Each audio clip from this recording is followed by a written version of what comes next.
आज मैं BA part 1 के बच्चों को अद्वैत वेदांत के शंकराचार्य द्वारा प्रस्थापित ब्रह्म विचार की विवेचना करूँगा। शंकर एकत्ववादी हैं। शंकर के अनुसार ब्रह्म पूर्ण एवं एकमात्र सत्य है। ब्रह्म को छोड़कर से सभी वस्तुएं, जगत, ईश्वर सत्य नहीं है। ब्रह्म का साक्षात्कार ही चरम लक्ष्य है, वह सर्वोच्च ज्ञान है। ब्रह्म ज्ञान से संसार का ज्ञान, जो मूलतः ज्ञान है, समाप्त हो जाता है। ब्रह्म अनंत, सर्वव्यापी तथा सर्वशक्तिमान है।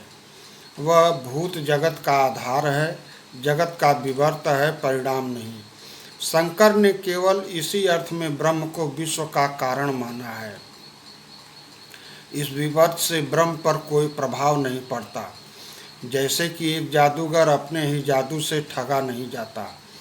अविद्या के कारण ब्रह्म नानात्मक जगत के रूप में दिखता है।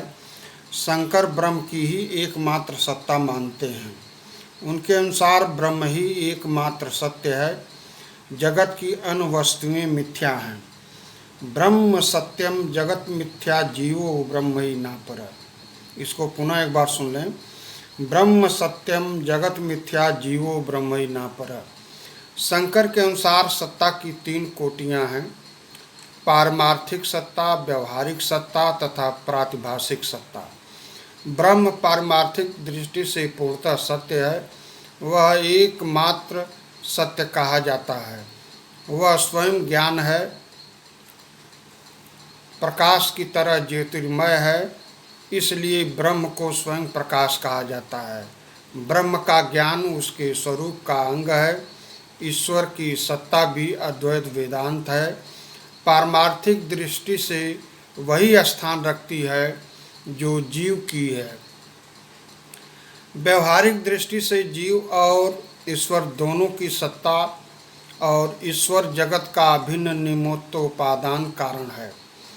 व्यवहारिक दृष्टि से जीव और ईश्वर दोनों अविद्या युक्त हैं, किंतु ईश्वर की अविद्या शक्ति माया या मूला कही जाती है और जीव की अविद्या शक्ति केवल अविद्या। ईश्वर अविद्या को अपने वश में रखते हैं, परंतु जीव को अविद्या अपने वश में कर लेती है।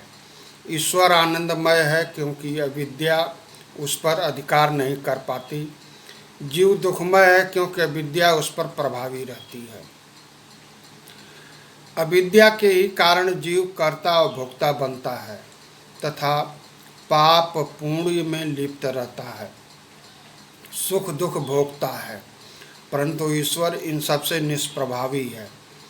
मुंडकोपनिषद में बतलाया गया है कि 2 पक्षी जो सदा सदा साथ साथ रहते हैं और एक दूसरे के परम मित्र हैं, एक ही वृक्ष पर रहते हैं, किंतु उनमें से एक फल को मधुर समझकर बड़े भाव से खाता है और दूसरा बिना खाए केवल देखा करता है। जीव भोगता है, ईश्वर उसे भोग करता है। जीव करता है, ईश्वर दृष्टा है। जीव और ईश्वर दोनों का कारण अविद्या है, किंतु व्यवहार की दृष्टि से ईश्वर अज्ञानी नहीं, सर्वत्र है। ईश्वर का स्वामी है, दास नहीं। ईश्वर की आश्रित माया अपनी विशेष शक्ति के कारण संसार की उत्पत्ति करती है। ईश्वर को सदैव ब्रह्म तत्व की एकता और जगत के मायिक स्वरूप का ज्ञान रहता है। उसमें अनंत ज्ञान, अनंत सौंदर्य और अनंत पवित्रता है। ईश्वर मनुष्य की सब प्रकार की उन्नति का आदर्श और श्रद्धा तथा भक्ति का विषय है। तत्वज्ञानी के लिए ईश्वर की भक्ति आवश्यक नहीं है। परमार्थ की दृष्टि से जिस प्रकार जगत की व्यवहारिक सत्ता है, उसी प्रकार ईश्वर की भी। इस प्रकार शंकराचार्य के अनुसार ब्रह्म का विचार 2 दृष्टियों से किया जा सकता है। व्यवहारिक दृष्टि से जगत को सत्य माना जाता है और ब्रह्म को उसका मूल कारण, सृष्टिकर्ता, पालक, संहारक, सर्वज्ञ और सर्वशक्तिमान कर सकते हैं। इसी रूप में उसे ईश्वर या सगुण ब्रह्म भी कहा जाता है।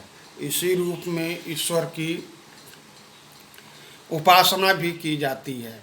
परंतु ब्रह्म को जगतकर्ता कहना केवल व्यवहारिक दृष्टि से ही सत्य माना जा सकता है। अर्थात जब तक हम सत्य को मानते हैं, जगत कर्तृत्व ब्रह्म का स्वरूप लक्षण नहीं, केवल तटस्थ लक्षण है। अर्थात सृष्टि का कर्ता होना है और उनका औपाधिक गुण, वास्तविक स्वरूप नहीं है।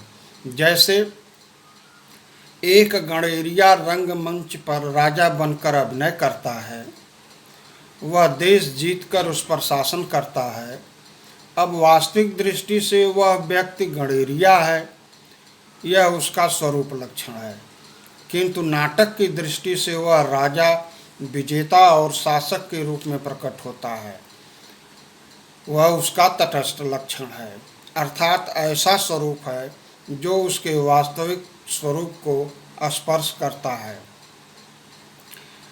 इसी तरह ब्रह्म का स्वरूप लक्षण है सत्यम ज्ञान अनंत ब्रह्म, अर्थात ब्रह्म सत्य और अनंत ज्ञान स्वरूप है। शंकर का ब्रह्म सत्य होने के नाते सभी प्रकार के विरोधों से मुक्त है। सत्य उसे कहते हैं जिसका कभी वाद नहीं होता है। ब्रह्म को सिद्ध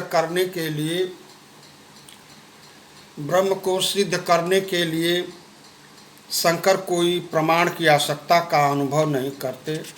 इसका कारण है कि ब्रह्म स्वतः सिद्ध है। जगत कर्ता, जगत पालक, जगत संहारक आदि विशेषण उसके तटस्थ लक्षण मात्र हैं और केवल व्यवहारिक दृष्टि से सत्य हैं। जिस प्रकार हम रंगमंच के पात्र को नट के अतिरिक्त अन्य दृष्टियों से भी देख सकते हैं, उसी तरह हम ब्रह्म को जगत से भिन्न दृष्टिकोण से अर्थात पारमार्थिक दृष्टि से भी देख सकते हैं। तब जगत के संबंध को लेकर जितने भी विश्लेषण हम उसमें लगाते हैं, उन सभी से वह परे हो जाता है। यही ब्रह्म का यथार्थ असली स्वरूप है। शंकराचार्य इसी को पर ब्रह्म कहते हैं। शंकर ने ब्रह्म को निर्गुण कहा है।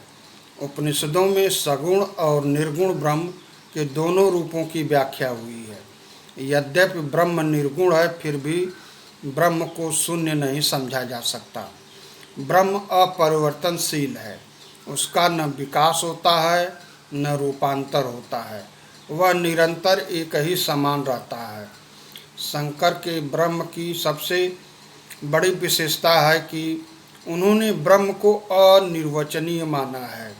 ब्रह्म को शब्दों के द्वारा प्रकाशित करना असंभव है।